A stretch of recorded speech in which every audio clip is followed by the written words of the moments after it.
నత్తల కూర వండుకునే విధానం. కావాల్సిన పదార్థాలు: నత్తలు, 2 టమాటాలు, 2 పచ్చిమిరపకాయలు, 1 ఉల్లిపాయ, కొత్తిమీర. వీటిని ముక్కలు కోసుకొని ఉంచుకోవాలి. ముందుగా నత్తల్ని శుభ్రం చేసుకోవాలి. నత్తలు ఇలా పసుపు, ఉప్పు వేసి కడుక్కోవాలి.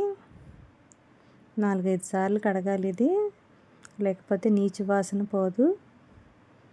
నత్తల్ని పసుపు, ఉప్పు వేసి ఇలా బెజ్జాల గిన్నెలో వేసి చేతితో నలుపుకుంటూ మనం ట్యాప్ కింద పెట్టుకుని కడుక్కుంటే దీంట్లో నాచంతా కిందకి వెళ్ళిపోతుంది. ఇలా కొంచెం పెరుగు కానీ మజ్జిగ కానీ వేసి మళ్ళీ కలుపుకొని కడుక్కోవాలి. ఇలా కిందకి నాచు వచ్చేసిద్ది. బెజ్జాల గిన్నెలో కడుక్కుంటే ఒక ట్యాప్ కింద పెట్టేసి ఇలా కడుక్కుంటే నీట్గా చక్కగా శుభ్రం అయిపోతాయి నత్తలు. ఇలా మనకి నత్తలు అమ్ముతారు, పెంకులు తీసి అమ్ముతారు. మనం తెచ్చుకుని శుభ్రంగా కడుక్కోవాలి. 4-5 సార్లు కడిగితే కానీ నీచు వాసన పోదు. ఇలా కడుక్కున్న దాన్ని పక్కన పెట్టుకోవాలి. ఉల్లిపాయ, పచ్చిమిరపకాయ, టమాటా మనం చేపల్లో వేసి సన్న ముక్కలుగా కోసుకున్నాం. దీన్ని కుక్కర్ గిన్నెలో వేసి వండుకుంటున్నాం. ముందుగా కుక్కర్లో నూనె వేసి ఉల్లిపాయ, టమాటా ముక్కలు వేసి వేగనివ్వాలి.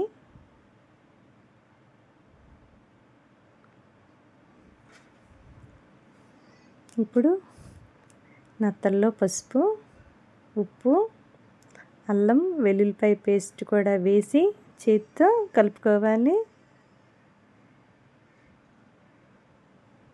ఈ నత్తలు కలుపుకున్నవి టమాటా ముక్కలు అన్నీ మగ్గినాక దీంట్లో వేసి కలుపుకోవాలి. తర్వాత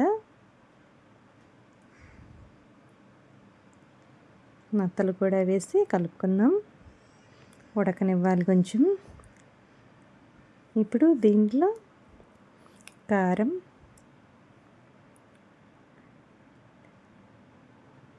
కొంచెం పొడి మసాలా, కొత్తిమీర అన్నీ వేసి ఇలా గరిటెతో కలుపుకోవాలి.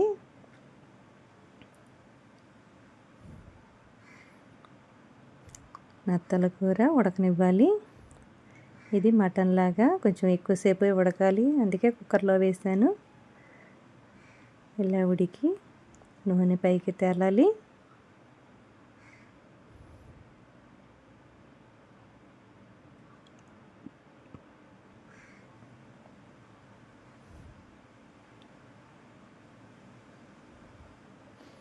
ఈ నత్తల కూరలోనే శనగపప్పు కూడా ఉడకేసుకొని కలుపుకొని వండుకోవచ్చు, అలా కూడా బాగుంటుంది.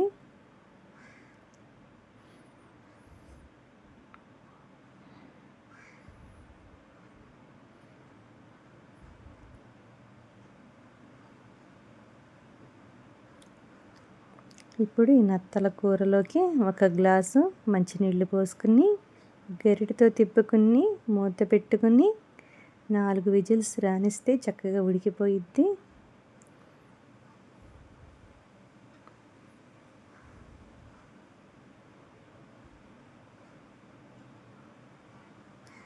ఇప్పుడు ఒక గిన్నెలోకి తీసుకుని వేడి వేడి అన్నంలో వేసి అందరికీ పెట్టండి, ఇష్టంగా తింటారు.